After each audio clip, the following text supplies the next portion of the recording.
नमस्कार, S news मध्ये आपलं स्वागत। सविस्तर बातम्या पाहण्यापूर्वी पाहूयात ठळक घडामोडी। गोकुळ दूध संघाच्या निवडणुकीसाठी आमदार सतेज पाटील यांचं ठरलं। राजर्षी शाहू शेतकरी समविचारी आघाडीच्या माध्यमातून उतरणार निवडणुकीच्या रिंगणात। पश्चिम महाराष्ट्र देवस्थान समितीमध्ये 2017 ते 2021 या दरम्यान झालेल्या गैरव्यवहार प्रकरणी न्याय मिळाला नाही तर मुंबई उच्च न्यायालयात दाद मागणार, क्षत्रिय मराठा रियासत फाउंडेशनचा इशारा। मोबाईल परत आणण्याच्या वादातून उद्भवलेल्या आणि 30,000 रुपयांच्या सुपारीतून घडलेल्या इचलकरंजीतील हैदर कलावंत खून प्रकरणी गणेश इंगळेला जन्मठेप, अतिरिक्त जिल्हा आणि सत्र न्यायालयाचा निकाल। राधानगरी तालुक्यातील सोळांकुरात वानराची दहशत, 5 दिवसात वानरानं 70हून अधिक जणांवर केले हल्ले, गावात लॉकडाऊन सदृश स्थिती। आणि कोल्हापूर शहरातल्या तावडे हॉटेल परिसरातील 204 बांधकामांबाबत महापालिकेकडून 2 सत्रात सुनावणी, 193 प्रकरणांची सुनावणी पूर्ण।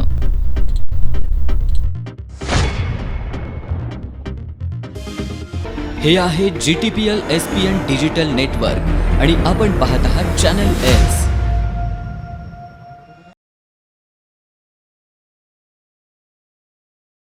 कोल्हापूर जिल्हा दूध उत्पादक संघ अर्थात गोकुळ दूध संघाच्या निवडणुकीची प्रक्रिया सुरू झाली आहे। काँग्रेसचे जिल्हाध्यक्ष आमदार सतेज पाटील यांनीही या निवडणुकीसाठी तयारी सुरू केली असून राजर्षी शाहू शेतकरी समविचारी आघाडीच्या माध्यमातून आमदार पाटील निवडणूक रिंगणात उतरणार आहेत। या निवडणुकीकडे पक्षीय भूमिकेतून न पाहता लाखो दूध उत्पादक शेतकऱ्यांच्या हिताचीही व्यवस्था टिकली पाहिजे, अशा पद्धतीने पाहावं असं आवाहन आमदार पाटील यांनी केलंय। शेतकऱ्यांच्या हिताची भूमिका घेऊन स्वाभिमानी सभासदांच्या पाठबळावर मी अनेक लढायांना सामोरे गेलोय। या निवडणुकीतही सर्वजण साथ द्याल असा विश्वास आमदार सतेज पाटील यांनी व्यक्त केलाय। कोल्हापूर जिल्ह्याच्या ग्रामीण भागाच्या विकासात स्वर्गीय आनंदराव पाटील सुयेकर यांनी प्रगतीपथावर नेलेला कोल्हापूर जिल्हा सहकारी दूध उत्पादक संघ अर्थात गोकुळचं मोठं योगदान आहे। त्यामुळेच कोल्हापूर ही जिल्ह्यातील एक अग्रगण्य संस्था म्हणून ओळखली जाते। गोकुळ दूध संघाच्या निवडणुकीची प्रक्रिया सध्या सुरू झाली आहे। त्यानुसार सहाय्यक निबंधक कार्यालयाकडून दूध संस्थांना ठरावाचे विहित नमुन्यातील अर्ज पाठवायला सुरुवात झाली आहे। संघाच्या या निवडणुकीत काँग्रेसचे जिल्हाध्यक्ष आमदार सतेज पाटील हे राजर्षी शाहू शेतकरी समविचारी आघाडीच्या माध्यमातून उतरणार आहेत। आजपर्यंत शेतकऱ्यांच्या हिताची भूमिका घेऊन अनेक लढायांना स्वाभिमानी सभासदांच्या पाठबळावर सामोरा गेलोय। या निवडणुकीतही आपण सर्वजण साथ द्याल असा विश्वास आमदार सतेज पाटील यांनी व्यक्त केलाय। गेल्या 5 वर्षात गोकुळच्या माध्यमातून 5.5 लाख शेतकऱ्यांना न्याय देण्याची भूमिका मी घेतली। गोकुळ दूध संघाची सत्ता एका विचारानं काम करणाऱ्या चांगल्या लोकांच्या हाती असणं आवश्यक आहे। या निवडणुकीकडे पक्षीय भूमिकेतून न पाहता लाखो दूध उत्पादक शेतकऱ्यांच्या हिताची व्यवस्था टिकली पाहिजे, अशा पद्धतीनं पाहणं आवश्यक आहे। अशी व्यापक भूमिका असणाऱ्या सभासदाच्या नावानं ठराव करावा असं आवाहन आमदार सतेज पाटील यांनी संस्थांना केलंय। पश्चिम महाराष्ट्र देवस्थान समितीमध्ये 2017 ते 2021 या दरम्यान विविध मार्गाने गैरव्यवहार आणि भ्रष्टाचार करण्यात आल्याचा आरोप क्षत्रिय मराठा रियासत फाउंडेशनच्या वतीने करण्यात आलाय। तत्कालीन समितीच्या विरोधात केलेल्या तक्रारीनुसार संबंधितांवर कारवाईचा प्रस्ताव आणि दोषारोप पत्र विधी न्याय खात्याकडे पाठवण्यात आला असून कारवाई अंतिम टप्प्यात सुरू असल्याची माहिती संघटनेच्या वतीने पत्रकार परिषदेत देण्यात आली। मात्र या माध्यमातून न्याय मिळाला नाही तर उच्च न्यायालयात दाद मागणार असल्याचा इशारा देण्यात आलाय। पश्चिम महाराष्ट्र देवस्थान समितीमध्ये 2017 ते 2021 या दरम्यान विविध मार्गाने गैरव्यवहार आणि भ्रष्टाचार करण्यात आल्याचा आरोप क्षत्रिय मराठा रियासत फाउंडेशनच्या वतीने करण्यात आलाय।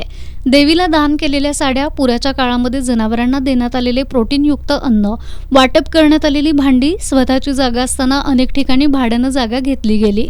देवस्थान समितीची जमीन मोजण्यासाठी सरकारी व्यवस्था असताना सुद्धा खासगी कंपनीला 7 कोटी अदा करण्यात आले। अशा विविध माध्यमातून हा भ्रष्टाचार करण्यात आल्याचा आरोप त्यांनी केलाय। यामध्ये तत्कालीन अध्यक्ष महेश जाधव, सचिव विजय पवार, कोषाध्यक्ष वैशाली क्षीरसागर, व्यवस्थापक धनाजी जाधव यांच्यासह सदस्यांचा सहभाग असल्याचं संघटनेच्या वतीनं सांगण्यात आलं। या विरोधात त्यावेळी विविध संघटनांनी आवाज उठवला होता। तक्रार देण्यात आली होती। यासंबंधी तत्कालीन जिल्हाधिकाऱ्यांनी प्रकरणाची सखोल चौकशी केल्यानंतर गैरव्यवहार आणि भ्रष्टाचार झाल्याचं निदर्शनास आलं होतं। याचा सुधारित कारवाईचा प्रस्ताव आणि दोषारोपपत्र जिल्हाधिकाऱ्यांनी विधी आणि न्याय खात्याकडे अंतिम कारवाईसाठी पाठवलंय। त्यामुळे ही कारवाई अंतिम टप्प्यात आल्याची माहिती संघटनेच्या वतीनं देण्यात आली। यात दोषी आढळणाऱ्यांवरती आता कठोर कारवाई करण्यात यावी आणि श्री अंबाबाई देवीला न्याय मिळवून द्यावा अशी मागणी संघटनेनं केली आहे। जर कारवाई झाली नाही तर उच्च न्यायालयात दाद मागणार असल्याचा इशाराही संघटनेनं दिलाय। नंतर त्यांनी 2017 मधील आणि 21 मधील जी तत्कालीन कमिटी होती, ज्यामध्ये अध्यक्ष महेश जाधव असू देत, सचिव विजय पवार असू देत, व्यवस्थापक धनाजी जाधव असू देत, कोषाध्यक्ष वैशाली क्षीरसागर असू देत आणि इतर सदस्य, ही पूर्ण कमिटी सगळी त्या काही बरखास्त केली गेली। त्यानंतर त्यांच्यावर दोषारोपपत्र तयार केले गेले होतं, त्यांच्यावर कारवाईचा प्रस्ताव तयार केला होता, तो पुढं विधी न्याय खात्याला सुद्धा पाठवला होता। पण त्यानंतर काही त्यामध्ये त्रुटी काढल्या गेल्या आणि तो प्रस्ताव पुन्हा खाली पाठवला गेला। त्यानंतर 21 पासून आम्ही या भ्रष्टाचाराचा पाठपुरावा करत आहोत, याबद्दल लढा देत आहोत। मध्यंतरीच्या काळात आम्हाला जीवे मारायच्या धमक्यासुद्धा आल्या, त्याबद्दल आम्ही शाहूपुरी पोलीस स्टेशनमध्ये त्या संदर्भात तक्रारसुद्धा आम्ही दाखल केलेली होती। आणि गेल्या आमच्या 5 वर्षाच्या या पाठपुराव्याला आणि लढ्याला आत्ता जाऊन कुठंतरी यश मिळाले असं आम्हाला वाटते पहिल्या। आणि आत्ताच्या घडीला हा प्रस्ताव खाली आपल्या जिल्हाधिकाऱ्यांच्याकडून देवस्थानकडून विधी न्याय खात्याला सादर झालेला आहे। प्रस्तावातील सगळ्या त्रुटी दूर झालेल्या आहेत आणि जी 17 ते 21 मधील तत्कालीन समिती होती यांच्यावर कारवाईसाठी हा प्रस्ताव वरती गेलेला आहे। दोषारोपपत्रसुद्धा त्यावर तयार झालेलं आहे। दोषसुद्धा आणि कोणत्या कलमांतर्गत कोणत्या कायद्यांतर्गत ह्यांच्यावर कारवाई केली पाहिजे हे सुद्धा त्या प्रस्तावामध्ये मेन्शन केलेलं आहे। त्यामुळे आता आमची विधी न्याय खात्याला मुख्यमंत्री देवेंद्रजी फडणवीस, उपमुख्यमंत्री एकनाथजी शिंदे यांना विनंती आहे की त्यांनी आता आई अंबाबाईला न्याय मिळवून द्यावा आणि ज्यांनी कुणी इथे गैरव्यवहार भ्रष्टाचार केला होता त्यांच्यावर कठोर कारवाई करावी, अन्यथा आम्हाला हायकोर्टामध्ये याबद्दल दाद मागावी लागेल आणि हायकोर्टामध्ये आम्ही PIL दाखल करणार आणि आम्ही जे काय गेल्या 4-5 वर्षात माहिती अधिकाराखाली जे पुरावे गोळा केल्यात ते आम्ही हायकोर्टाच्या समोर मांडणार आणि दोषींवर कारवाई करायचं ही मागणी करणार। त्याचबरोबर या दोषींना ज्यांनी पाठीशी घालण्याचा आजपर्यंत प्रयत्न केला आहे आणि हा भ्रष्टाचार पांघरून घालण्याचा प्रयत्न केला आहे यांच्यावर सुद्धा आम्ही कारवाई करण्याची मागणी करणार आहोत। या प्रकरणात मुख्यमंत्री देवेंद्र फडणवीस, उपमुख्यमंत्री एकनाथ शिंदे यांनी लक्ष घालून न्याय मिळवून द्यावा। तत्कालीन समितीमध्ये ज्यांच्यावरती कारवाईचा प्रस्ताव तयार झालाय, दोषारोपपत्र तयार झालंय अशांना पुन्हा देवस्थान समितीवरती घेण्यात येऊ नये, त्यांना कोणत्याच महामंडळावरती घेऊ नये अशी मागणी करण्यात आली आहे। त्याचबरोबर गैरव्यवहार प्रकरणी कारवाई होत नाही तोपर्यंत देवस्थान समितीत नव्यानं नियुक्ती करू नये अशा मागण्या करण्यात आल्या। पत्रकार परिषदेला संघटनेचे सौरभ पवार, विपुल घाटके हे उपस्थित होते। CPR मधील जिल्हा शल्य चिकित्सकांच्या केबिनवरून नवा वाद निर्माण झालाय। CPRच्या डागडुजीनंतर जिल्हा शल्य चिकित्सक केबिनला शासकीय वैद्यकीय महाविद्यालयाचे अधिष्ठाता डॉक्टर सदानंद भिसे यांनी कुलूप लावलंय। नूतनीकरण केलेल्या CPRच्या इमारतीचं मुख्यमंत्र्यांच्या उपस्थितीत उद्घाटन करण्यात येणार आहे। उद्घाटनापूर्वी केबिनचा वापर होऊ नये, तसंच जिल्हा शल्य चिकित्सकांसाठी आरोग्य विभागानं स्वतंत्र बैठक व्यवस्था करावी असं सांगत डॉक्टर भिसे यांनी या प्रकरणावर पडदा टाकलाय। जिल्हा शल्य चिकित्सक हे पद आरोग्य विभागाच्या अखत्यारीत तर शासकीय वैद्यकीय महाविद्यालय हे वैद्यकीय शिक्षण विभागाच्या अखत्यारीत येतं। सध्या जिल्हा शल्य चिकित्सक म्हणून डॉक्टर सरिता थोरात या कार्यरत आहेत, तर शाहू शासकीय वैद्यकीय महाविद्यालयाचे अधिष्ठाता म्हणून डॉक्टर सदानंद भिसे हे कार्यभार सांभाळत आहेत। गेली अनेक वर्ष जिल्हा शल्य चिकित्सक हे CPR मधील जुन्या इमारतीतील एका केबिनमधून त्यांचा कार्यभार सांभाळतात। सध्या CPRच्या इमारतींची डागडुजी करण्यात आली आहे। शासकीय वैद्यकीय महाविद्यालयाचे अधिष्ठाता डॉक्टर भिसे यांच्यासह जिल्हा शल्य चिकित्सक डॉक्टर थोरात यांच्या केबिनचीही डागडुजी करण्यात आली आहे। आता डागडुजीचं काम हे अंतिम टप्प्यात आल्यानंतर अचानक वैद्यकीय महाविद्यालयाच्या अधिष्ठात्यांनी CPR मधील जिल्हा शल्य चिकित्सकांच्या केबिनला वैद्यकीय अधीक्षकांचा फलक लावलाय, तसंच मुख्य दरवाजाला कुलूप लावलंय। यामुळे CPR मधील वातावरण तापलंय। दरम्यान या संदर्भात शाहू शासकीय वैद्यकीय महाविद्यालयाचे अधिष्ठाता डॉक्टर भिसे यांच्याशी संपर्क साधला असता सन 2007च्या राज्य सरकारच्या आदेशानुसार कोल्हापूर, लातूर, अकोला इथल्या वैद्यकीय शिक्षण विभागाच्या शासकीय महाविद्यालयांच्या सर्व जंगम आणि स्थावरती मालमत्तेच्या वापरासंदर्भातील सर्व अधिकार संबंधित शासकीय वैद्यकीय महाविद्यालयाच्या अधिष्ठातांना देण्यात आल्याचं सांगितलं. शिवाय नूतनीकरण केलेल्या CPRच्या इमारतीचं मुख्यमंत्र्यांच्या उपस्थितीत उद्घाटन करण्यात येणार आहे. उद्घाटनापूर्वी केबिनचा वापर होऊ नये तसंच जिल्हा शल्य चिकित्सकांच्यासाठी आरोग्य विभागाने स्वतंत्र बैठक व्यवस्था करावी असं सांगत भिसे यांनी या प्रकरणावरती पडदा टाकला. मात्र जिल्ह्यातील सर्वसामान्य नागरिकांची गैरसोय टाळण्यासाठी आरोग्यमंत्री प्रकाश आंबेडकर आणि वैद्यकीय शिक्षण मंत्री हसन मुश्रीफ यांनी समन्वयातून यावरती तोडगा काढावा अशी अपेक्षा व्यक्त होतीये. मोबाईल परत आणण्याच्या वादातून उद्भवलेल्या आणि 30,000 रुपयांच्या सुपारीतून घडलेल्या हैदर कलावंत खून प्रकरणी आज अतिरिक्त जिल्हा आणि सत्र न्यायालयानं महत्त्वपूर्ण निकाल दिला.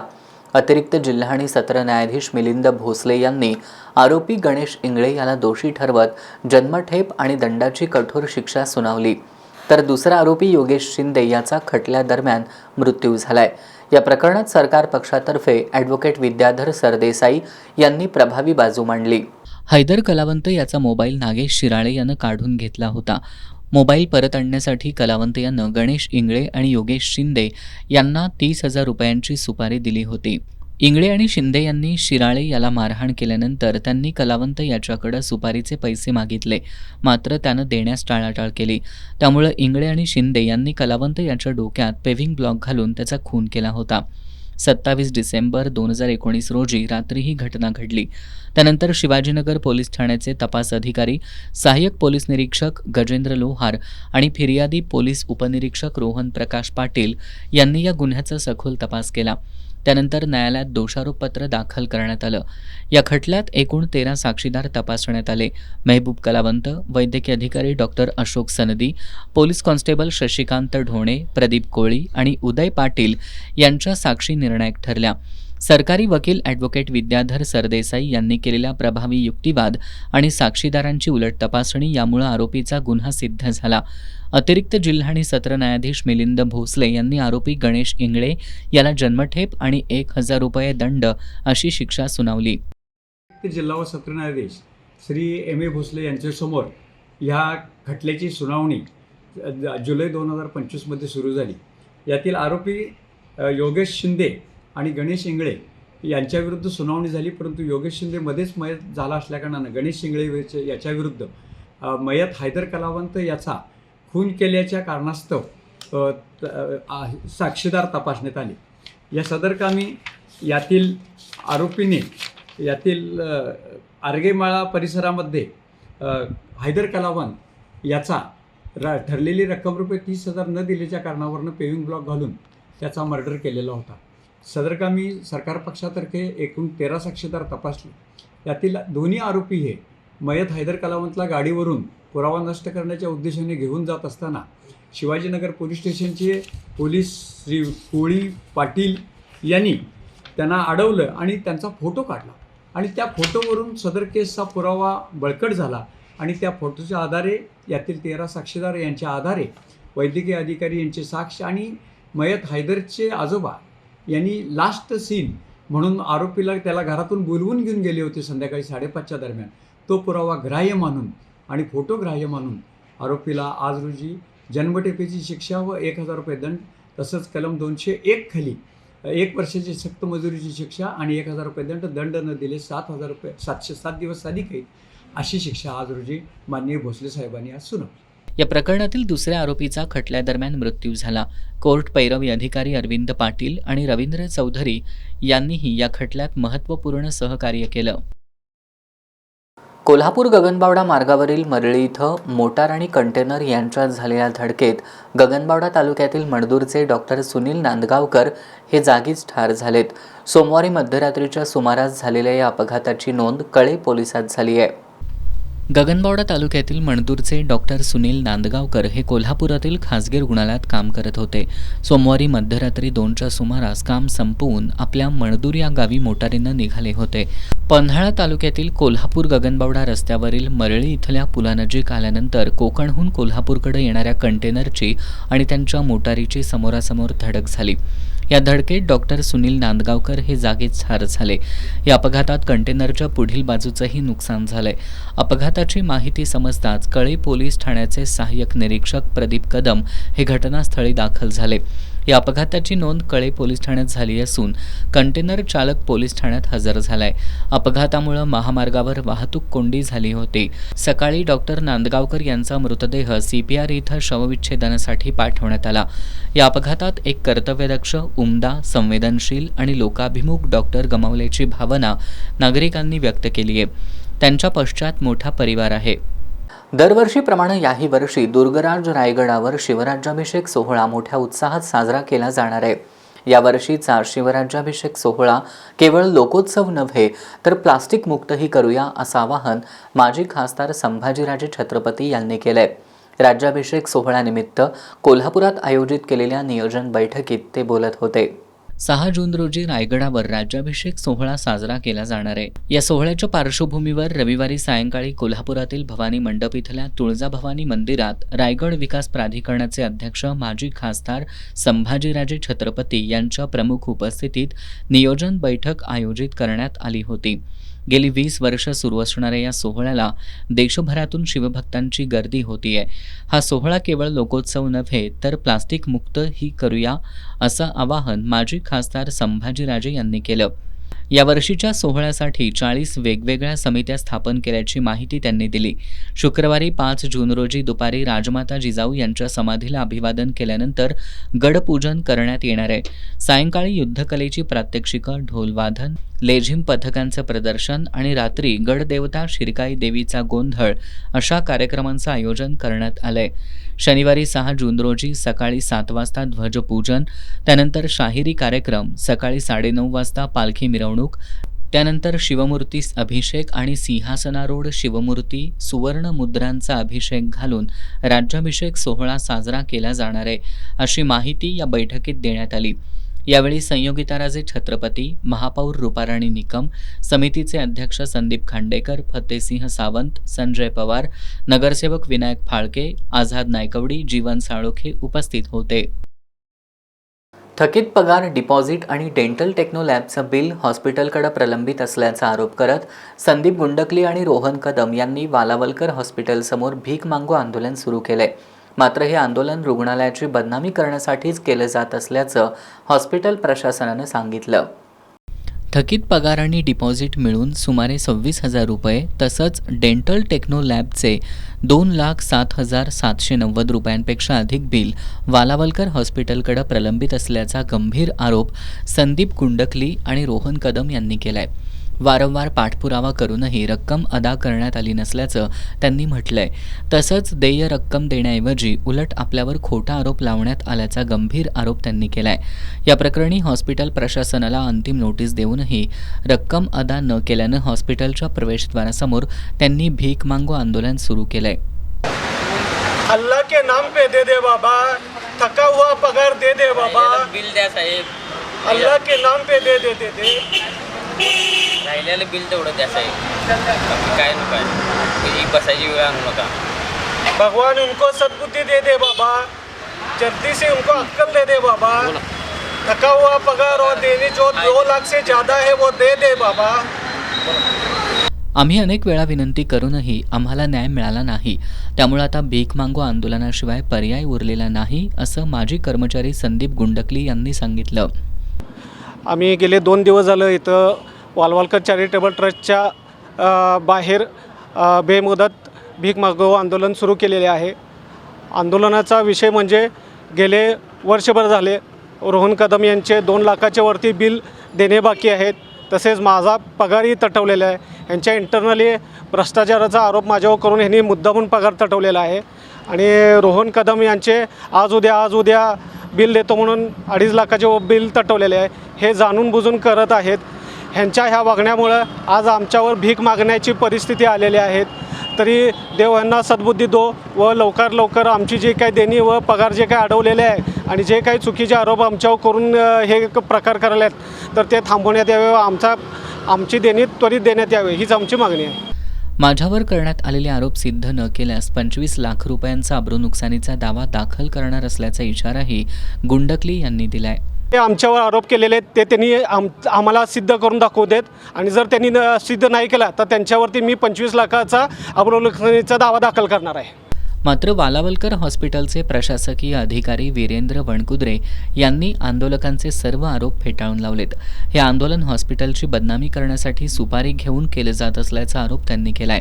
डॉक्टर गुंडकली यांच्या हजेरी बुक आणि पगारासंदर्भातील कागदपत्रांची माहितीही त्यांनी यावेळी दाखवली. डेंटल लॅबच्या बिलासंदर्भात आवश्यक कागदपत्र सादर केल्यास त्याची पडताळणी करून योग्य ती रक्कम अदा करण्यात येईल असंही त्यांनी स्पष्ट केलं. बाईट वीरेंद्र वणकुद्रे 0.31 ते 2.32. आणि ह्याचे सगळे पुरावे आम्ही यस न्यूज चॅनेलला रिपोर्टर साहेबांना आम्ही दाखवलेत की किती दिवस हजर होते, त्यांच्या अगोदरच्या आम्ही पेमेंट किती केलेत आणि ह्या सगळ्या गोष्टी. ह्यातला दुसरा मुद्दा असा आहे किंवा दुसरा आरोप असा आहे की यांनी डेंटल टेक्नो म्हणजे जे सप्लायर आहेत रोहन कदम यांची वकिली करायची काहीच गरज नाही आहे, कारण ते स्वतः बिझनेसमॅन आहेत. आणि जर तुमचं असा आरोप असेल की आमचे तुम्ही 2 लाख रुपये देणे, तर जे कोण व्यापारी असतील त्यांना हे चांगलंच माहीत आहे की एवढी मोठी रक्कम होईपर्यंत कोणच शांत बसत नाही आहे. तर ह्या सगळ्या गोष्टी त्यांच्या संगनमताने असू शकतात, पण त्या संदर्भात पण आम्ही त्यांना ही ग्वाही दिली आहे की जशी तुमची बिलं क्रॉस चेक होतील, व्हेरीफाय होतील आणि खरंच आम्ही जर देणं लागत असेल तर आम्ही तुम्हाला एकन एक पैसा आम्ही देणार आहे, पण जी बिलं व्हेरीफाय होतील त्याचे. आणि ह्यांचा तिसरं ॲलिगेशन असं आहे की इथल्या स्टाफच्या अकाउंटला समोर लाखो रुपये असतात, तर ज्याच्यात त्याचा वैयक्तिक आयुष्याचा प्रश्न आहे की ज्याच्या अकाउंटला कुणी किती पैसे ठेवायचे हा ज्या त्या स्टाफचा वैयक्तिक प्रश्न आहे. ह्याच्यात हॉस्पिटल प्रशासन लक्ष कसं घालू शकतं किंवा हॉस्पिटल प्रशासनाने लक्ष घालावं तरी का. पण एकंदरीत हा सूर बघता आजपर्यंत 1986 पासून आम्ही जे हॉस्पिटल चालवतो आहे किंवा जे हॉस्पिटल चाललेलं होतं किंवा छोटा दवाखाना धाकटा दवाखाना म्हणून आपलं हॉस्पिटल चाललेलं होतं, त्याला कुठं तर गालबोट लावायचा, सुपारी घेऊन कामं केली जातात की काय, किंवा हॉस्पिटलची बदनामी करायची ह्या उद्देशाने कामं केली जातात की काय. कारण कुठलाच डॉक्टर मला वाटत नाही आहे की जे 5 किंवा 6 हजारसाठी रस्त्यावर बसून आंदोलन करेल. ह्याच्या पाठीमागे खूप मोठा काहीतरी कट किंवा हॉस्पिटलच्या बदनामीचा कट असण्याचाही दाट संशय आम्हाला आहे. आंदोलकांनी थकीत रक्कम तात्काळ देण्याची मागणी केली असून हॉस्पिटल प्रशासनानं मात्र सर्व आरोप फेटाळत कागदोपत्री पडताळणीनंतरच पुढील निर्णय घेतला जाईल असं स्पष्ट केलंय. मात्र वालावलकर हॉस्पिटलसमोर सुरू झालेल्या या आंदोलनाची परिसरात चर्चा रंगली आहे. राज्यात कृषी क्षेत्रात ड्रोन तंत्रज्ञानाचा वापर वाढत असताना DGCA प्रमाणपत्र आणि अनधिकृत कृषी ड्रोन मोठ्या प्रमाणावर वापरले जात असल्याची गंभीर बाब समोर आली आहे. या पार्श्वभूमीवर कृषी विभागानं राज्यस्तरीय विशेष मोहीम राबवण्याची मागणी महाराष्ट्र राज्य ॲग्री झोन ओनर्स असोसिएशननं पत्रकार बैठकीत केली आहे. महाराष्ट्रात शेतीमध्ये औषध फवारणी आणि विविध कृषी कामांसाठी ड्रोनचा वापर झपाट्यानं वाढतोय. मात्र दुसरीकडे विना DGCA प्रमाणित आणि अनधिकृत कृषी ड्रोन विक्री आणि वापराचं प्रमाणही वाढत असल्याची माहिती समोर आली आहे. अनेक ठिकाणी ब्रँड नसलेले सुट्ट्या भागातून असेंबल केलेले कृषी ड्रोन कमी दरात विकले जात असून त्यांना कोणतीही अधिकृत उत्पादन नोंदणी किंवा प्रमाणित तांत्रिक मान्यता नसल्याचा आरोप केला जातोय. राज्यातील जवळपास प्रत्येक जिल्ह्यात अशा प्रकारचे अनधिकृत ड्रोन विक्रेते सक्रिय असल्याचा अंदाज आहे. अधिकृत DGCA प्रमाणित ड्रोनच्या तुलनेत अनधिकृत ड्रोनचं प्रमाण चिंताजनकरित्या वाढल्यामुळं शासनमान्य कंपन्या आणि अधिकृत सेवा पुरवठादारांना अन्यायकारक स्पर्धेला सामोरं जावं लागत असल्याचं महाराष्ट्र राज्य ॲग्री झोन ओनर्स असोसिएशनच्या सदस्यांनी पत्रकार बैठकीत सांगितलं. यामुळे नियमांचं उल्लंघन होत असून अशा प्रकरणांमध्ये ड्रोन जप्ती, दंडात्मक कारवाई आणि कारावासाची तरतूदही लागू होऊ शकते. या पार्श्वभूमीवर राज्य शासन आणि कृषी विभागानं खरीप हंगामात जिल्हानिहाय विशेष भरारी पथकं स्थापन करावीत, अनधिकृत ड्रोन विरोधात तपास आणि जप्ती मोहीम राबवावी, जिल्हाधिकारी आणि पोलीस प्रशासनामार्फत सार्वजनिक इशारा नोटीस जारी करावी, तसंच गावनिहाय ड्रोन मालक, विक्रेते आणि ऑपरेटर यांची माहिती संकलित करून पडताळणी करावी. कृषी क्षेत्रातील सुरक्षितता, शेतकरी हित आणि शासन अनुदानाचा योग्य वापर सुनिश्चित करण्यासाठी राज्यस्तरीय विशेष मोहीम तातडीनं राबवावी अशा मागण्या असोसिएशननं केल्यात. पत्रकार बैठकीला असोसिएशनचे राज्याध्यक्ष विक्रम पाटील, सचिव राहुल मगदुम, जिल्हाध्यक्ष प्रतीक पाटील, गिरीश माळी, अविनाश कडोले, संदीप कोथळी आदी उपस्थित होते. येत्या 15 दिवसात सारथी आणि अण्णासाहेब पाटील आर्थिक विकास महामंडळाला 1,000 कोटी निधी द्या, अन्यथा हलगी बजाव आंदोलन करून सरकारला जागं केलं जाईल, असा इशारा अखिल भारतीय मराठा महासंघाचे राष्ट्रीय उपाध्यक्ष वसंतराव मुळीक यांनी दिलाय. मराठा महासंघ युवा आघाडीतर्फे आयोजित मेळाव्यात ते बोलत होते. कोल्हापुरातील शाहू स्मारक भवन इथं मराठा महासंघ युवा आघाडीतर्फे मेळावा आयोजित करण्यात आला होता. या मेळाव्यात प्रमुख मार्गदर्शक म्हणून अखिल भारतीय मराठा महासंघाचे राष्ट्रीय उपाध्यक्ष वसंतराव मुळीक, जिल्हाध्यक्ष शशिकांत पाटील, डॉक्टर श्रीराम साळुंखे, विवेक तडोलकर, महेश जाधव उपस्थित होते.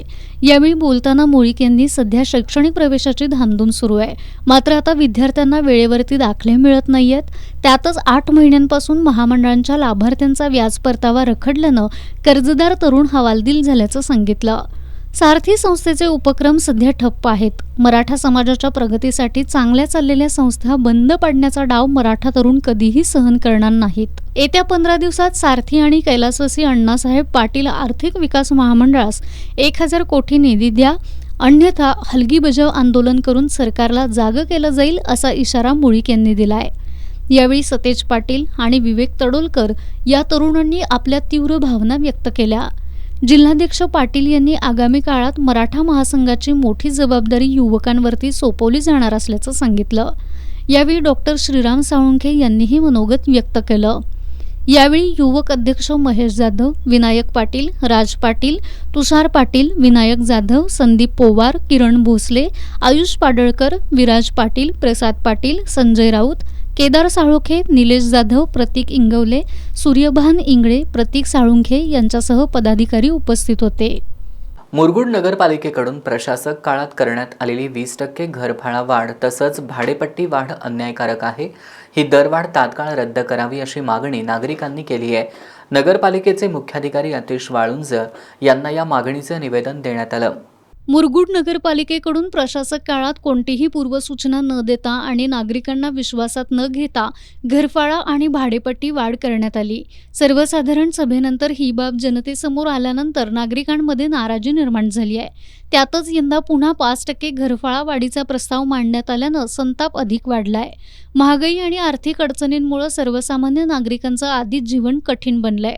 त्यात आता ही वाढीव घरफाळा आणि भाडेपट्टी नागरिकांना परवडणारी नाही. त्यामुळे ही वाढ रद्द करावी अशी मागणी नागरिकांनी केली आहे. नगरपालिकेचे मुख्याधिकारी अतिश वाळुंज यांना या मागणीचं निवेदन देण्यात आलं. यावेळी नगरसेवक सुहास खराडे, माजी उपनगराध्यक्ष जयसिंग भोसले, बाळासो सूर्यवंशी, राजेंद्र चव्हाण, सर्जेराव भाट हे उपस्थित होते. कोल्हापूर महानगरपालिकेच्या सामान्य प्रशासन, रचना आणि कार्यपद्धती विभाग तसंच आस्थापना विभागाच्या कामकाजाचा आढावा आयुक्त कार्यालयात घेण्यात आला. यावेळी लाडपागे समितीनं दिलेल्या अहवालानुसार वारसांची प्रलंबित असलेली 42 प्रकरणं तात्काळ प्रस्तावित करून संबंधितांना नियुक्त्या देण्याच्या सूचना आयुक्त डॉक्टर राजेंद्र भारुड यांनी दिल्या. कोल्हापूर महानगरपालिकेच्या सामान्य प्रशासन, रचना आणि कार्यपद्धती विभाग तसंच आस्थापना विभागाच्या कामकाजाचा आढावा आयुक्त कार्यालयात घेण्यात आला. यावेळी महानगरपालिकेतील पात्र लाडपागे समितीनं दिलेल्या अहवालातील प्रलंबित असलेली उर्वरित 42 प्रकरणं तात्काळ प्रस्तावित करून संबंधितांना नियुक्त्या देण्याच्या सूचना आयुक्त डॉक्टर राजेंद्र भारुड यांनी दिल्या. यावेळी त्यांनी विविध कारणांमुळे निलंबित असलेल्या कर्मचाऱ्यांच्या चौकशी प्रक्रिया गतीनं पूर्ण करण्याचे निर्देश दिलेत. सेवामुक्तीच्या उंबरठ्यावर असलेल्या कर्मचाऱ्यांची चौकशी प्राधान्यानं पूर्ण करण्यात यावी. सध्या निलंबित असलेल्या 54 कर्मचाऱ्यांपैकी जे कर्मचारी पुढील 6 महिने ते 2 वर्षाच्या कालावधीत सेवानिवृत्त होणार आहेत त्यांच्या प्रकरणांची तात्काळ सुनावणी करून चौकशी पूर्ण करण्याचे आदेश त्यांनी दिले. यासाठी आवश्यक असल्यास स्वतंत्र चौकशी अधिकाऱ्यांची नियुक्ती करण्याच्या सूचनाही त्यांनी दिल्या.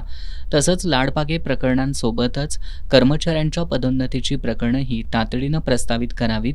कर्मचाऱ्यांचे गोपनीय अहवाल ऑनलाईन करण्याबरोबरच सेवा पुस्तकं डिजिटल स्वरूपात उपलब्ध करण्याचे निर्देशही त्यांनी दिले. सर्व सेवा नोंदी ऑनलाईन पद्धतीनं अद्ययावत ठेवण्यावर त्यांनी भर दिला. सेवानिवृत्त होणाऱ्या प्रत्येक कर्मचाऱ्याला निवृत्तीच्या दिवशीच भविष्य निर्वाह निधीच्या रक्कमेचा धनादेश देण्यात यावा अशी सूचनाही यावेळी दिली. कर्मचाऱ्यांना 10, 20 आणि 30 वर्षांच्या सेवेनंतर देण्यात येणाऱ्या आश्वासित प्रगती योजनेचा लाभ तात्काळ देण्यासाठी पुढील आठवड्यात संबंधितांचे प्रस्ताव सादर करण्याचे निर्देश आयुक्तांनी दिले. बैठकीला सहाय्यक आयुक्त संजय सरनाईक, कामगार अधिकारी राम काटकर, रवका अधिकारी प्रशांत पंडत, प्रॉव्हिडंट फंड अधीक्षक मकरंद जोशी, आस्थापना अधीक्षक प्राजक्ता चौगुले यांच्यासह संबंधित कर्मचारी उपस्थित होते. कोल्हापुरातील पंचगंगा नदीच्या प्रकट दिनानिमित्त सोमवारी सायंकाळी दशाश्वमेध तीर्थ घाटावर भक्तिमय वातावरणात महाआरतीचा सोहळा संपन्न झाला. पंचगंगा आरती भक्त मंडळाच्या वतीनं या सोहळ्याचं आयोजन करण्यात आलं होतं. विद्युत रोषणाई, मंत्रोच्चार, शंखध्वनी आणि हरे कृष्ण नामसंकीर्तनानं संपूर्ण घाट परिसर दुमदुमून गेला होता. जनमानसांची तहान भागवत शेतीला सुजलाम सुफलाम करणाऱ्या पंचगंगा नदीच्या प्रकट दिनानिमित्त पंचगंगा आरती भक्त मंडळाच्या वतीनं सोमवारी भव्य महाआरतीचं आयोजन करण्यात आलं होतं. सायंकाळ होताच घाट परिसरात भाविकांची गर्दी वाढू लागली आणि पाहता पाहता 5 ते 6 हजारांहून अधिक कोल्हापूरकरांनी घाट परिसर फुलून गेला. महाआरतीपूर्वी घाटावरील मंदिरातील महादेव, श्रीकृष्ण, अंबाबाई, मारुती, ज्योतिबा आणि नागदेवता यांच्या मूर्तींना पुजारी रवींद्र गोसावी यांनी अभिषेक करून महापूजा बांधली. करवीर क्षेत्रोपाध्याय सुहास जोशी, ब्राह्मण पुरोहित संघाचे अध्यक्ष प्रसाद निगुडकर आणि निलेश कुलकर्णी यांच्या मार्गदर्शनाखाली होम हवन विधी पार पडला. मंत्रोच्चार आणि शंखनादाच्या साक्षीनं पंचगंगेची पूजा करण्यात आली. यावेळी पंचगंगा आरती भक्त मंडळाच्या वतीनं नदीची साडी चोळीनं ओटी भरून कृतज्ञता व्यक्त करण्यात आली. कुंभार बांधवांकडून तांदळाच्या पिठापासून तयार केलेले कृत्रिम जलचर नदीत अर्पण करण्यात आले. यावेळी मालोजीराजे छत्रपती आणि मधुरिमाराजे छत्रपती यांनी नदीचं औक्षण केलं. तसंच त्यांच्या हस्ते गणपती, श्रीकृष्ण आणि दक्षिण काशी करवीरपूर यांची आरती करत श्री पंचगंगा नदीची महाआरती करण्यात आली. पंचगंगेचं मोठं महात्म्य असून ते जगभर जायला हवं अशा भावना माजी आमदार छत्रपती मालोजीराजे यांनी यावेळी व्यक्त केली. पंचगंगा नदीच्या प्रकट दिन सोहळ्याच्या निमित्तानं आज या ठिकाणी आयोजित केलेल्या महाआरती कार्यक्रम हा अतिशय भव्य आणि दिव्य प्रमाणात आज या ठिकाणी पार पडला. कोल्हापुरातील ज्या पद्धतीनं उत्तरेत गंगेचं महात्म्य आहे त्याच पद्धतीनं आपल्याकडं या पंचगंगेचं महात्म्य आहे आणि हे महात्म्य हे आपल्या देशातच नाही तर हे जगभर गेलं पाहिजे. या पद्धतीनं एक उत्कृष्ट अशा कार्यक्रमाचं या ठिकाणी नियोजन आज करण्यात आलं. आपल्याला माहिती आहे करवीर नगरी ही एक ऐतिहासिक नगरी आहे. आई अंबाबाईचं वास्तव्य या नगरीमध्ये आहे आणि या पवित्र शहरामध्ये अशा पद्धतीनं अनेक धार्मिक वेगवेगळे कार्यक्रम वर्षभर होत असतात. त्यापैकी पंचगंगेचा प्रकट दिन सोहळा देखील हा अगदी धार्मिक वातावरणामध्ये अतिशय छान वातावरणामध्ये या ठिकाणी पार पडलेला आहे.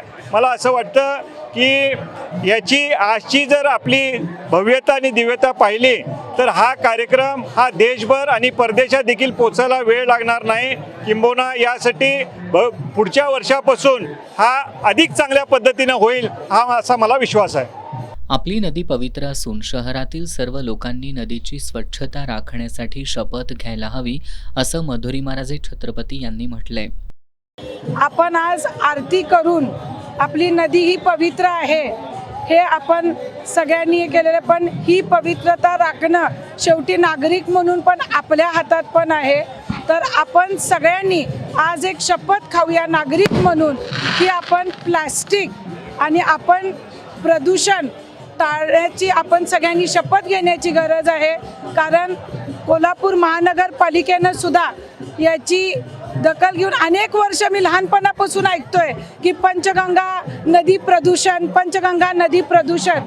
तर त्यातलं ती आपली जलवाहिनी आहे आणि आज त्याच्यामध्ये आपलं सर्व म्हणजे प्राणीजीव आहे आणि हेच पाणी आपण पण सगळेजण पित आहोत. तर आपण सर्वांनी आज शपथ खाल्ली पाहिजे की आपण हे पाणी आपल्या पंचगंगेचं पवित्र ठेवण्यासाठी जे काय आपल्याला सगळ्यांना नागरिक म्हणून करायला लागतंय त्याची आपण सगळ्यांनी असं हे एक पण केला पाहिजे आणि हा कार्यक्रम आणखीन शुद्ध पंचगंगेचा आपण आरती करायची आहे सगळ्यांनी. इथून पुढे हा असाच मोठा उत्सव होणार आहे. दरम्यान इस्कॉनच्या वतीनं हरे रामा हरे कृष्णा या नामजपानं घाट परिसर दुमदुमून गेला. शेकडो भाविकांनी नामसंकीर्तनात सहभाग घेतला. कार्यक्रमाच्या शेवटी भाविकांना प्रसादाचं वाटप करण्यात आलं. नेत्रदीपक आतषबाजीनं या सोहळ्याची सांगता झाली. महागाई आणि इंधन दरवाढी विरोधात शिवसेना उद्धव बाळासाहेब ठाकरे पक्ष आक्रमक झालाय. पक्षाच्या वतीनं उसगाव इथं रास्ता रोको आंदोलन करण्यात आलं. यावेळी केंद्र आणि राज्य सरकारच्या विरोधात जोरदार घोषणाबाजी करण्यात आली. महागाई आणि इंधन दरवाढीमुळे सर्वसामान्यांचा अक्षरशः कंबरडं मोडलाय.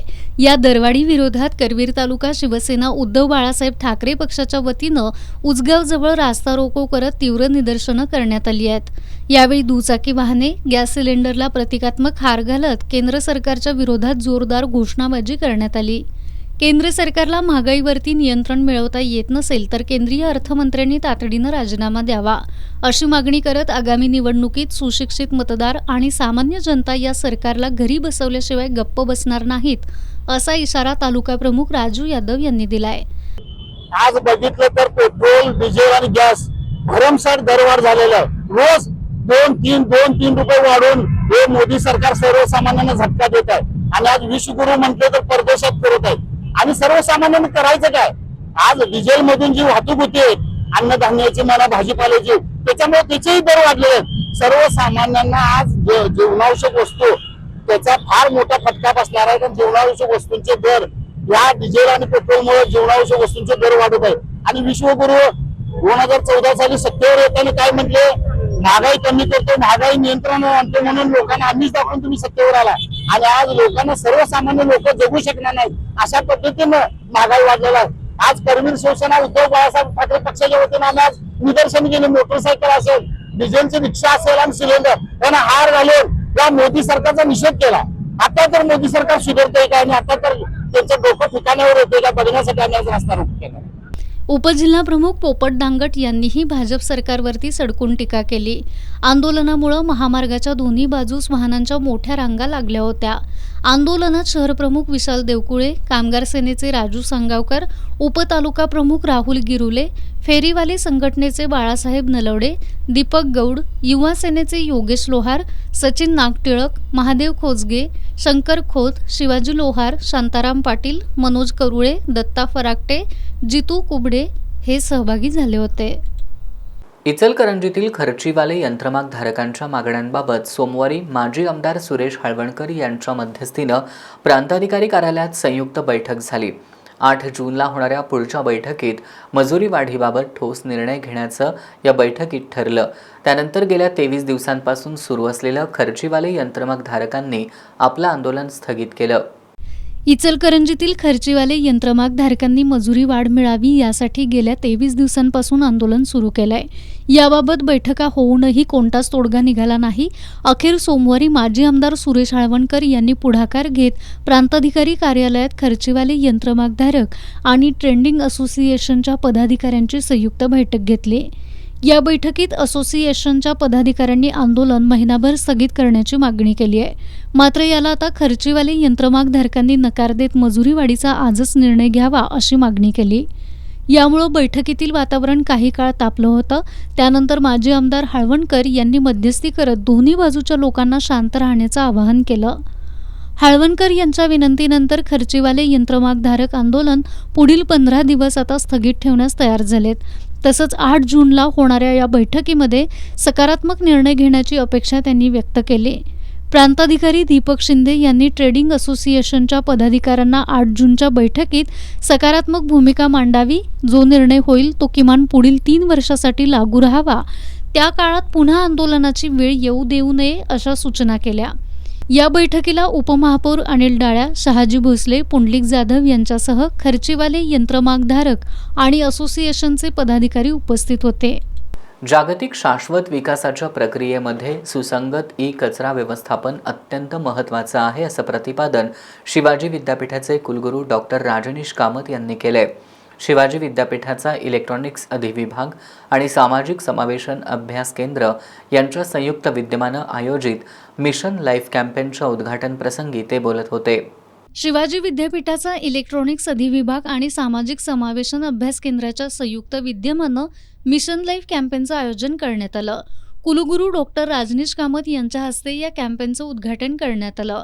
यावेळी कुलगुरू डॉक्टर कामत आणि कुलसचिव डॉक्टर विलास शिंदे यांच्या हस्ते ई कचरा टाकीमध्ये संकलित करण्यात आला. पर्यावरण संवर्धन आणि ई कचरा या विषयावरील ऑनलाईन पोस्टर प्रदर्शनाचं कुलगुरूंच्या हस्ते उद्घाटन करण्यात आलं. यावेळी बोलताना कुलगुरू डॉक्टर कामत यांनी इलेक्ट्रॉनिक वस्तू, मोबाईल आणि अशा वाढत्या सुखसोयीच्या साधनांमुळे ई कचऱ्याचे प्रमाणही जागतिक स्तरावरती वाढत असल्याचं सांगितलं. ई कचऱ्याच्या व्यवस्थापनाचं मोठं आव्हान आपल्यासमोर उभं आहे. जागतिक शाश्वत विकासाच्या प्रक्रियेमध्ये सुसंगत ई कचरा व्यवस्थापन अत्यंत महत्त्वाचं असल्याचं त्यांनी सांगितलं. शिवाजी विद्यापीठानं हाती घेतलेला हा स्तुत्य उपक्रम असून लोकांनीही भौतिक साधनांचा कमीत कमी वापर करून खराब झालेल्या वस्तूंची योग्य प्रकारे विल्हेवाट लावण्याचा प्रयत्न करावा असं आवाहन कुलगुरू डॉक्टर कामत यांनी केलं. त्याला अनुषंगून त्यांनी हे जे काय कार्यक्रम केलेला आहे याचा जनमानसात प्रसार व्हावा. सगळ्या कोल्हापूर, सांगली, सातारा जिल्ह्यातून ई कचरा गोळा व्हावा आणि कचऱ्याचं व्यवस्थापन व्हावं हे सुद्धा महत्त्वाचं आहे. आणि आपण काळजी घ्यावी की अननेसेसरी भौतिक सुविधांच्या पाठीमागे लागून आपण मोबाईल खरेदी करत असतो, टी व्ही खरेदी करत असतो किंवा फ्रीज खरेदी करत असतो. असं न करता जिथं गरज आहे तिथंच आपण ते खरेदी करावं आणि ते जुने झाल्यानंतर सुद्धा त्याची विल्हेवाट जी आहे ती व्यवस्थित शास्त्रीय मार्गाने लावावी. तर या दृष्टीनं या उपक्रमाचा नक्कीच फायदा होईल आणि या उपक्रमाला माझ्या शुभेच्छा आणि सर्वांनी याचा लाभ घ्यावा अशी मी शिवाजी विद्यापीठातर्फे सर्वांना विनंती करतो. कुलसचिव डॉक्टर विलास शिंदे यांनी ई कचरा व्यवस्थापनाच्या माध्यमातून या मूलद्रव्यांचा पुनर्वापर कसा होईल या दृष्टीनं प्रयत्न केले पाहिजेत असं मत व्यक्त केलंय. यावेळी सामाजिक समावेशन केंद्राचे संचालक डॉक्टर मुरलीधर वाहनारकर, अविनाश भाले, कार्यक्रमास राष्ट्रीय सेवा योजना संचालक doctor Kabir Kharade, doctor Ramchandra Pawar, doctor Pawan Gaikwad, Anand Khamkar, Ashish Ghate, Dinesh Uthale, Sharad Patil, doctor Kavita Wadrale, doctor Kishor Khilare, Sharad Patil, Uday Powar, Mauli Pandhare, Santosh वंगार, विनोद लोखंडे हे उपस्थित होते. आंबेवाडी इथल्या दत्त समर्थ सांस्कृतिक भवन इथं श्री स्वामी समर्थ नामस्मरण जप सोहळ्याचं आयोजन करण्यात आलं होतं. अत्यंत भक्तिमय, उत्साहपूर्ण आणि भावपूर्ण वातावरणात हा नामस्मरण सोहळा संपन्न झाला. कोल्हापूर ते अक्कलकोट श्री स्वामी समर्थ इच्छापूर्ती पदयात्रा सेवाभावी संस्थेच्या वतीनं आंबेवाडी इथल्या दत्त समर्थ सांस्कृतिक भवन इथं श्री स्वामी समर्थ नामस्मरण जप सोहळ्याचं आयोजन करण्यात आलं होतं. अखंड नामजप, टाळ मृदुंगाचा निनाद, स्वामी भक्तांची प्रचंड गर्दी आणि श्री स्वामी समर्थांच्या जयघोषानं परिसर भक्तिरसात न्हाऊन निघाला होता. यावेळी भक्तांनी दर्शनासाठी मोठी गर्दी केली होती. या सोहळ्याला अक्कलकोटमधील वटवृक्ष श्री स्वामी समर्थ महाराज देवस्थानचे चेअरमन महेश इंगळे यांची प्रमुख उपस्थिती होती. यावेळी उद्योजक नितीन वाडीकर, कृपा सिंधू चॅरिटेबल ट्रस्टचे अध्यक्ष संदीप पाटील, करवीर पंचायत समितीचे सदस्य रवींद्र पाटील, नारायण यादव, मनोज माने, रमेश माने, वेणू सुतार, यशवंत चव्हाण यांच्यासह विविध मान्यवर उपस्थित होते. या बातमीनंतर एक नजर टाकूयात महत्त्वाच्या घडामोडींवर संक्षिप्त स्वरूपात. फास्ट न्यूजचे प्रायोजक गोकुळ. बाळ, फ्रीजमधून श्रीखंड काढ ना. आम्ही पूर्वी घरीच बनवायचो श्रीखंड, त्याची चवच वेगळी होती. आता काय सगळं रेडीमेड. आजी, हे श्रीखंड खाऊन बघ. आज तुझ्या आईनं घरीच बनवलं की काय? हे आहे गोकुळचं श्रीखंड. अगदी जिभेवर रेंगाळणार. जिभेवरच नाही तर मनावरही रेंगाळणार. गोकुळ श्रीखंड, मनावर रेंगाळणार. केंद्रीय शिक्षण मंत्री धर्मेंद्र प्रधान यांनी अजून राजीनामा का दिला नाही? प्रकाश आंबेडकरांचा नीट पेपर फुटी प्रकरणी सवाल. मुलीचे संसार वाचवण्यासाठी आई वडिलांची चिंता तिला मृत्यूच्या खाईत ढकलतीये, सर्वोच्च न्यायालयाची टिप्पणी.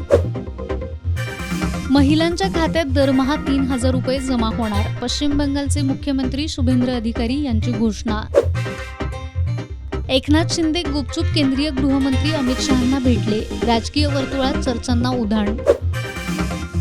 राज्यात इंधनाची 52% अधिक खरेदी, साठेबाजी करणाऱ्यांवरती कारवाई करण्याचे मुख्यमंत्री देवेंद्र फडणवीसांचे सर्व जिल्हाधिकाऱ्यांना कडक निर्देश. कोल्हापुरातील सदर बाजार इथल्या निंबाळकर माळ परिसरात राहणाऱ्या अव्वाक्का भीमसेन सरीकर यांच्या घरातून 5.25 लाख रुपयांची रोकड अज्ञातांनी लंपास केली आहे. या प्रकरणी सरीकर यांच्या फिर्यादीवरून अज्ञाताविरोधात शाहूपुरी पोलिसात गुन्हा दाखल करण्यात आलाय. कोल्हापुरातील सदर बाजार इथल्या निंबाळकर माळ परिसरात अव्वाक्का भीमसेन सरीकर या त्यांच्या 2 मुलांसह राहतात. त्यांची 2 मुलं खासगी नोकरी करतात, तर अव्वाक्का या मोलमजुरी करून उदरनिर्वाह करतात.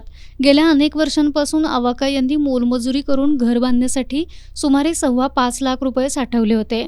मात्र 2 दिवसांपूर्वी त्यांच्या घरात कोणी नसल्याचं पाहून चोरट्यांनी सुमारे 5.25 लाखांची रोकड लंपास केली आहे. या प्रकरणी सरीकर यांनी दिलेल्या फिर्यादीवरून शाहूपुरी पोलिसात अज्ञाताविरोधात गुन्हा दाखल करण्यात आलाय. कोल्हापूर शहरातील तावडे हॉटेल परिसरातील 204 बांधकामांबाबत महानगरपालिकेकडून महत्त्वाची सुनावणी आज 2 सत्रात घेण्यात आली. अतिरिक्त आयुक्त रविकांत अडसूळ आणि उपायुक्त परितोष कंकाळ यांच्या अध्यक्षतेखाली झालेल्या या सुनावणीत 193 प्रकरणांची सुनावणी पार पडली. सर्वोच्च न्यायालयाच्या निर्देशानुसार गांधीनगर परिसरातील अतिक्रमणांबाबत महापालिकेनं पूर्वी दिलेली 7 दिवसांची नोटीस मागं घेत नवीन 15 दिवसांची नोटीस बजावली होती. त्याची मुदत संपल्यानंतर 204 बांधकामांबाबत आज मंगळवारी सुनावणी निश्चित करण्यात आली. महापालिकेच्या निवडणूक कार्यालयात सकाळी 10 पासूनच बांधकामधारकांची गर्दी सुरू झाली होती. अतिरिक्त आयुक्त रविकांत अडसूळ आणि उपायुक्त परितोष कंकाळ यांच्या अध्यक्षतेखाली 2 स्वतंत्र सत्रात ही सुनावणी सायंकाळपर्यंत चालली. सुनावणी दरम्यान बांधकामधारकांची विभागणी करून त्यांना क्रमानुसार बोलवण्यात येत होतं. संबंधितांकडून बांधकाम परवानगी, आवश्यक कागदपत्र आणि आदेशांची पडताळणी करण्यात आली. आज 204 पैकी 193 प्रकरणांची सुनावणी पूर्ण झाली. 11 मिळकतदार गैरहजर राहिल्याची माहिती प्रशासनाकडून देण्यात आली आहे. येत्या 4 ते 5 दिवसात प्रत्येक प्रकरणावर स्वतंत्र आदेश काढण्यात येणार असल्याची माहिती अतिरिक्त आयुक्त रविकांत अडसूळ यांनी दिली. तावडे हॉटेल परिसरातील अतिक्रमण प्रकरणातील आजची सुनावणी महत्त्वाची मानली जात असून आता महानगरपालिकेकडून येत्या काही दिवसात प्रत्येक प्रकरणावर स्वतंत्र आदेश दिले जाणार आहेत. त्यामुळे संबंधित बांधकामधारकांवर नेमकी काय कारवाई होते याकडे सर्वांचं लक्ष लागलंय. राधानगरी तालुक्यातील सोळांकूर गावात गेल्या 5 दिवसांपासून पिसाळलेल्या माकडानं अक्षरशः धुमाकूळ घातला असून संपूर्ण गाव भयभीत झालंय. या माकडानं आत्तापर्यंत 70हून अधिक ग्रामस्थांवर हल्ले केले असून 57 जण जखमी झालेत. भीतीचं वातावरण इतकं तीव्र झालंय की गावातील व्यवहार ठप्प झाले असून सोळांकूरमध्ये लॉकडाऊन सदृश्य परिस्थिती निर्माण झाली आहे. राधानगरी तालुक्यातील सोळांकूर इथं माकडाच्या अचानक होणाऱ्या हल्ल्यांमुळं ग्रामस्थांनी घराची दारं खिडक्या बंद ठेवत स्वतःला घरातच कोंडून घेतलं. शाळकरी मुलं, महिला आणि ज्येष्ठ नागरिकांमध्ये प्रचंड भीतीचं वातावरण आहे. गावातील रस्त्यांवर शुकशुकाट दिसत असून कोरोना काळाची आठवण ग्रामस्थांना पुन्हा झाली आहे. दूध घालणं अथवा इतर कामांसाठी काठी घेऊनच बाहेर पडावं लागतंय. गेल्या 5 दिवसात माकडानं अनेकांवर हल्ला केलाय. काही दुचाकीस्वारांवर अचानक झडप घालत अपघातही घडवलेत. या अपघातांमध्ये काही जण जखमी झालेत. गंभीर जखमी झालेल्या एकाला पुढील उपचारासाठी कोल्हापूर CPR रुग्णालयात हलवण्यात आलंय. ग्रामीण रुग्णालयात आत्तापर्यंत 57 जणांना रेबीज प्रतिबंधक लसीकरण करण्यात आलंय. दरम्यान कोल्हापूर पशुवैद्यकीय विभाग, राधानगरी, गारगोटी वनविभागाची रेस्क्यू पथकं गेली अनेक दिवस गावात तळ ठोकून आहेत. मात्र हे माकड अत्यंत चपळ असल्यानं वारंवार पथकांना गुंगारा देत आहे. ग्रामस्थांसह युवकांनीही माकडाला पकडण्यासाठी शर्थीचे प्रयत्न सुरू ठेवलेत. कोल्हापूर वन विभागाचे सहाय्यक वनसंरक्षक विलास काळे यांनी माकडाला पकडण्यासाठी आमची 3 पथकं कार्यरत असल्याचं सांगितलं. मात्र परिसरातील भौगोलिक अडचणींमुळे मर्यादा येत आहेत. 25 ते 40 वयोगटातील एका व्यक्तीनं पूर्वी माकडावर हल्ला केल्याची शक्यता असून त्यामुळे विशेषतः ते त्या वयोगटातील लोकांवर आक्रमक होत असल्याचं दिसून येत असल्याचं त्यांनी सांगितलं. सोळांकूर गाव आहे. सोळांकूर गावामध्ये गेल्या 5 दिवसापासून एका वानराचा मोठा उच्छाद चालू झालेला आहे. त्यामध्ये वानराला काय झालंय की हे वन्य प्राणी जे आहेत, वन्य प्राण्याला जर एखाद्या व्यक्तीनं डिवसलं तर ती त्याच व्यक्तीनं त्या स्वरूपाच्या माणसावर कंटिन्यू अटॅक करते. आता हे वानर जे आहे, हे वानर काय झालं, कोणत्या तरी एखाद्या व्यक्तीने त्याला मारला असेल, ते जखमी झालं असेल, ते सूड उगवण्याच्या भावनेने काय करते की जे माणूस दिसेल, जी व्यक्ती दिसेल त्याच्यावरती अटॅक करते. आता त्याला आम्ही पकडण्यासाठी 5 दिवसापासून मोहीम राबवत आहोत. फक्त प्रॉब्लेम कसा येतोय की इथं जी भौगोलिक परिस्थिती आहे, गाव हे टेकडी खाली असं वसलेलं आहे आणि गल्ल्या मोठ्या मोठ्या आहे, गावाचा परिसर मोठा आहे. जर गेलं की वरती घरावर चढता येत नाही, सगळे घरे असे पत्र्याचे घर आहेत. त्यामुळे माकडाचं लोकेशन घ्यायला, माकडामागे जायला तिथं पोचेपर्यंत माकड लोकेशन बदलत असल्यामुळे त्याला डाट मारण्यासाठी मोठ्या अडचणी येत आहे. तरी काय झालंय की काल परवा माकडामागे मोहीम राबवली. त्यानंतर माकड काय करतंय की रात्री झाडावर बसले की पटकन व्यक्ती दिसले का ज्या व्यक्तीच्या हातात कोणतं साहित्य नाही, हत्यार नाही, त्या व्यक्ती पटकन अटॅक करतं, एक तर उडी मारतं, ढकलून देतं किंवा चावून पळत आहे, अशी ती गोष्ट घडत आहे. आणि त्याच्या मागे वन विभागाची टीम गेली की ते लगेच ताबडतोब लोकेशन बदलतं. एवढंच नाही तर वन विभागाची जी गाडी आहे ती सुद्धा त्यांनी लक्षात ठेवली. काल गाडी येऊन गाडीला धडक मारून पळून गेलेला, म्हणजे गाडी दिसते का तो लगेच लोकेशन बदलत आहे. गेली 5 दिवस माकडानं निर्माण केलेल्या दहशतीमुळं गावात भीतीचं वातावरण आहे. सर्व व्यवहार ठप्प झालेत. शेती कामांनाही बाहेर पडणं धोक्याचं ठरत असून वन विभागानं या माकडाचा बंदोबस्त करावा अशी मागणी ग्रामस्थांनी केली आहे. सोळापूरमध्ये गेले 4-5 दिवस वानर माकडांनी फार उच्चार मांडलेला आहे. त्याच्यामुळं गावातील प्रत्येक व्यवहार म्हणा, शेतीची कामे म्हणा, पूर्णपणे शेतकऱ्यांचं आणि दूध व्यवसाय हा पूर्णपणे कोलमडलेला आहे. बाहेरून येणारे लोकांनी, व्यापारी वर्ग असेल किंवा दुकानाचं साहित्य वगैरे नेहाण करणारे असेल, त्या लोकांचं पण पूर्णपणे नुकसान झालेलं आहे. पूर्ण गावामध्ये पूर्ण ग्रामीण व्यवस्था कोलमडलेली आहे. तरी याला आता बऱ्यापैकी 4-5 दिवस झालं वन विभागाकडून प्रयत्न होत आहेत, परंतु त्या प्रयत्नाला काही यश येत नाही. गेली 70 ते 80 लोक आता ह्यामध्ये जखमी झालेले आहेत असं आढळून येते. तरी ह्या वानराचा लवकरात लवकर जे सराईत लोक आहेत, जे वानर पकडणारे असतील किंवा काय, त्या वानर पकडणाऱ्यांच्याकडून याचा काहीतरी बंदोबस्त करावा असं आम्हा ग्रामस्थांना वाटते. त्यामुळं ह्याकडे प्रशासनाने गांभीर्यपूर्वक दखल घ्यावी. एकीकडे वनविभागाची पथकं माकडाला पकडण्यासाठी जीवाचं रान करतायत, तर दुसरीकडे सोळांकूरकर भीतीच्या सावटाखाली दिवस ढकलतायत. गावातील लहान मुलांचे खेळ थांबलेत, शेतकऱ्यांची शेती कामं थांबली आहेत, तर ज्येष्ठ नागरिकांनी घराबाहेर पडणंच बंद केलंय. 5 दिवसांपासून सुरू असलेल्या या वानर दहशतीनं संपूर्ण गाव अक्षरशः वेठीस धरलं असून हे संकट कधी संपणार हा एकच प्रश्न आता प्रत्येक सोळांकूरकराच्या मनात आहे.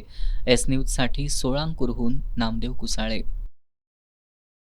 शिवाजी विद्यापीठाच्या कुलगुरुपदी डॉक्टर ज्योती जाधव यांची नियुक्ती करण्यात येत असल्याचं कुलगुरू डॉक्टर राजनीश कामत यांनी सोमवारी जाहीर केलं. डॉक्टर जाधव या शिवाजी विद्यापीठाच्या पहिल्या महिला प्रभारी कुलगुरू होत्या. त्या आज शिवाजी विद्यापीठाच्या पहिल्या महिला कुलगुरू ठरल्या आहेत. शिवाजी विद्यापीठाच्या प्रभारी कुलगुरूपदी डॉक्टर ज्योती जाधव यांची नियुक्ती करण्यात येत असल्याचं कुलगुरू डॉक्टर राजनीश कामत यांनी सोमवारी जाहीर केलं. कुलगुरू कार्यालयात कुलगुरूंनी त्यांना नियुक्तीचं पत्र प्रदान करत अभिनंदन केलं. यावेळी कुलगुरू डॉक्टर कामत यांनी डॉक्टर ज्योती जाधव रूपानं एक करवीर कन्या शिवाजी विद्यापीठाची पहिली महिला प्रभारी कुलगुरू झाल्याचा मनस्वी आनंद होत असल्याची भावना व्यक्त केली. तर डॉक्टर ज्योती जाधव यांनी येत्या काळात शिक्षण, संशोधन आणि समाजाप्रती बांधिलकीवरती भर देणार असल्याचं सांगितलं. एकतर student success, research recognition and commitment to the community, ह्या 3 मुद्द्यांवरती मला खूप वेगळ्या पद्धतीनं माझं विद्यापीठ एका वेगळ्या उंचीला न्यायचं आहे.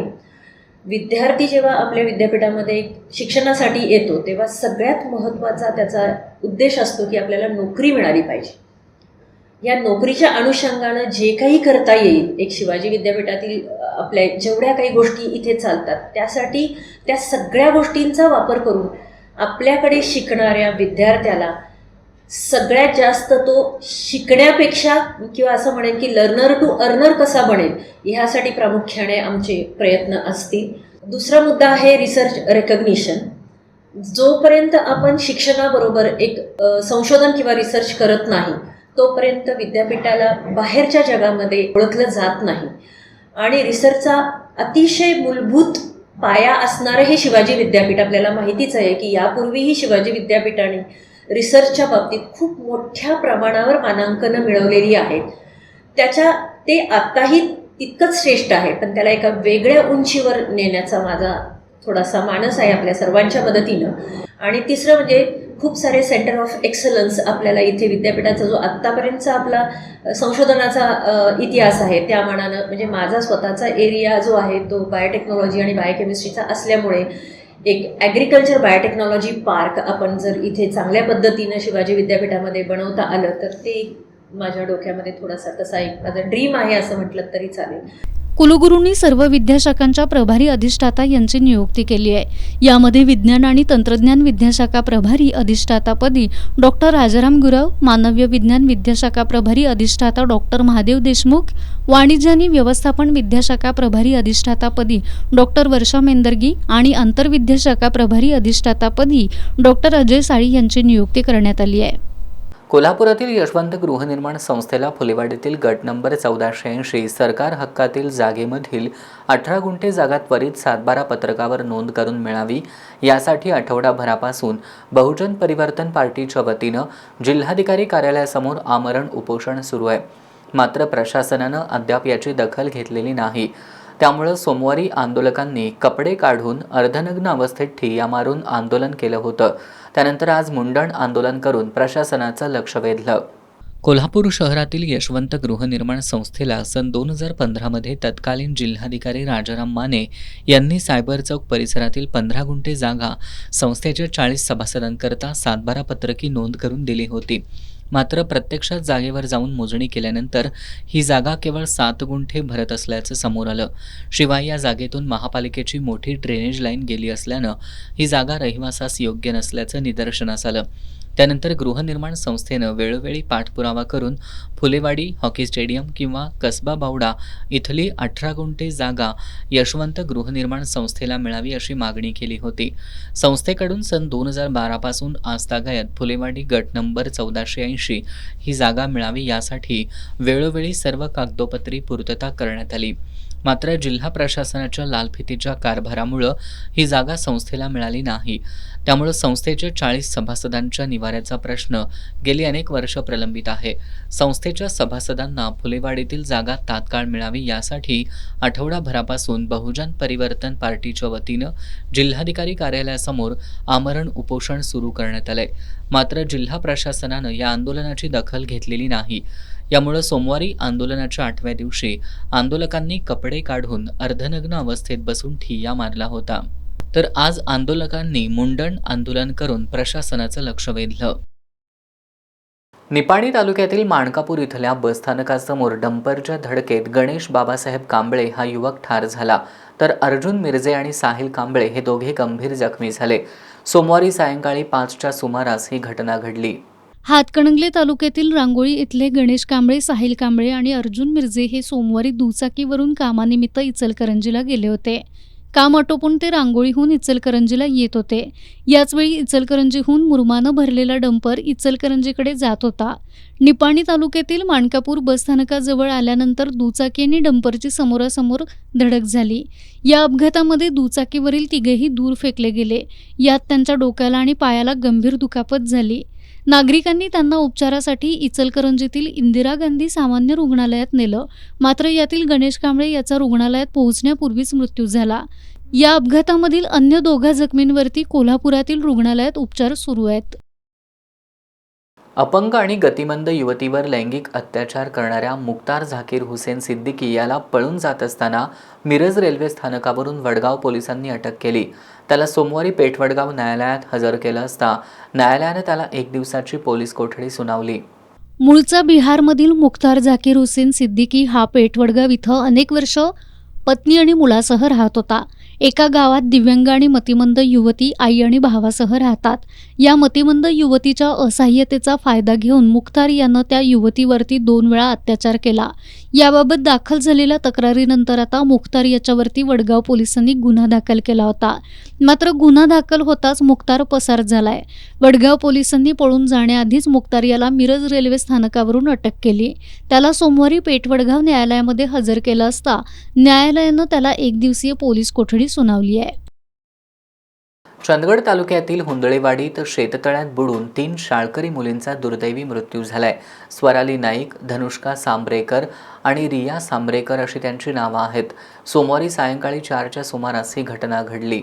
चंदगड तालुक्यातील हुंदळेवाडी इथं सोमवारी रिया सांबरेकर, धनुष्का सांबरेकर आणि स्वरा नाईक या आजी सुशीला सांबरेकर यांच्या उत्तरकार्य विधीसाठी आईवडिलांसोबत आल्या होत्या. उत्तरकार्य झाल्यानंतर त्या खेळत खेळत गावाशेजारील तळ्याकडे गेल्या होत्या. तिघीही तलावाच्या काठावर चप्पल काढून बसल्या होत्या. अचानक स्वराचा पाय घसरल्यानं ती शेत तळ्यात पडली. यानंतर स्वराला वाचवण्यासाठी धनुष्का आणि रिया पुढे आल्या, मात्र त्याही पाय घसरून शेत तळ्यात पडल्या. या घटनेची माहिती मिळताच परिसरातील ग्रामस्थांनी घटनास्थळी धाव घेतली, मात्र तोपर्यंत तिन्ही मुलींचा बुडून मृत्यू झाला होता. या दुर्दैवी घटनेमुळे हुंदळेवाडी परिसरात शोककळा पसरली आहे. कोल्हापुरातील लक्ष्मीपुरी परिसरातील स्वयंभू गणेश मंदिराजवळ पार्किंग केलेल्या दुचाकीची चोरी करणाऱ्या उजळाईवाडीतील अक्षय दस्तगीर चौगले याला लक्ष्मीपुरी पोलिसांनी अटक केली आहे. पोलिसांनी त्याच्याकडून चोरीची दुचाकी जप्त केली आहे. पोलीस निरीक्षक श्रीराम कन्हेरकर यांच्या मार्गदर्शनाखाली अंमलदार प्रीतम मिठारी, मंगेश माने, किशोर पवार, रोहित ठोंबरे यांनी या कारवाईत सहभाग घेतला. कागल तालुक्यातील एकोंडी गावचा सुपुत्र अक्षय तानाजी ढेरे यानं व्हिएतनाममध्ये सुरू असलेल्या आशियाई कुस्ती स्पर्धेत 57 किलो वजन गटात सुवर्णपदक पटकावलं. अल्पभूधारक शेतकरी कुटुंबातील अक्षयच्या या यशामुळं परिसरातून त्याच्यावर अभिनंदनाचा वर्षाव होतोय. व्हिएतनाममध्ये आशियाई कुस्ती स्पर्धा सुरू आहे. या स्पर्धेत कागल तालुक्यातील एकोंडी गावचा सुपुत्र अक्षय तानाजी ढेरे यानं 57 किलो वजन गटात सुवर्णपदक पटकावलं. अक्षयनं वयाच्या 12व्या वर्षी गावातील तालमीत कुस्तीला सुरुवात केली, मात्र सरावासाठी आवश्यक सुविधा मर्यादित असल्यानं त्यानं दिंडनेरलीत जाऊन सराव सुरू केला. अल्पभूधारक शेतकरी कुटुंबातील अक्षयच्या या यशामुळं परिसरातून त्याच्यावर अभिनंदनाचा वर्षाव होतोय. शेवटी पुन्हा एक नजर आजच्या ठळक घडामोडींवर. गोकुळ दूध संघाच्या निवडणुकीसाठी आमदार सतेज पाटील यांचं ठरलं. राजर्षी शाहू शेतकरी समविचारी आघाडीच्या माध्यमातून उतरणार निवडणुकीच्या रिंगणात. पश्चिम महाराष्ट्र देवस्थान समितीमध्ये 2017 ते 2021 या दरम्यान झालेल्या गैरव्यवहार प्रकरणी न्याय मिळाला नाही तर मुंबई उच्च न्यायालयात दाद मागणार, क्षत्रिय मराठा रियासत फाउंडेशनचा इशारा. मोबाईल परत आणण्याच्या वादातून उद्भवलेल्या आणि 30,000 रुपयांच्या सुपारीतून घडलेल्या इचलकरंजीतील हैदर कलावंत खून प्रकरणी गणेश इंगळेला जन्मठेप, अतिरिक्त जिल्हा आणि सत्र न्यायालयाचा निकाल. राधानगरी तालुक्यातील सोळांकुरात वानराची दहशत. 5 दिवसात वानरानं 70हून अधिक जणांवर केले हल्ले. गावात लॉकडाऊन सदृश्य स्थिती. आणि कोल्हापूर शहरातल्या तावडे हॉटेल परिसरातील 204 बांधकामांबाबत महापालिकेकडून 2 सत्रात सुनावणी. 193 प्रकरणांची सुनावणी पूर्ण.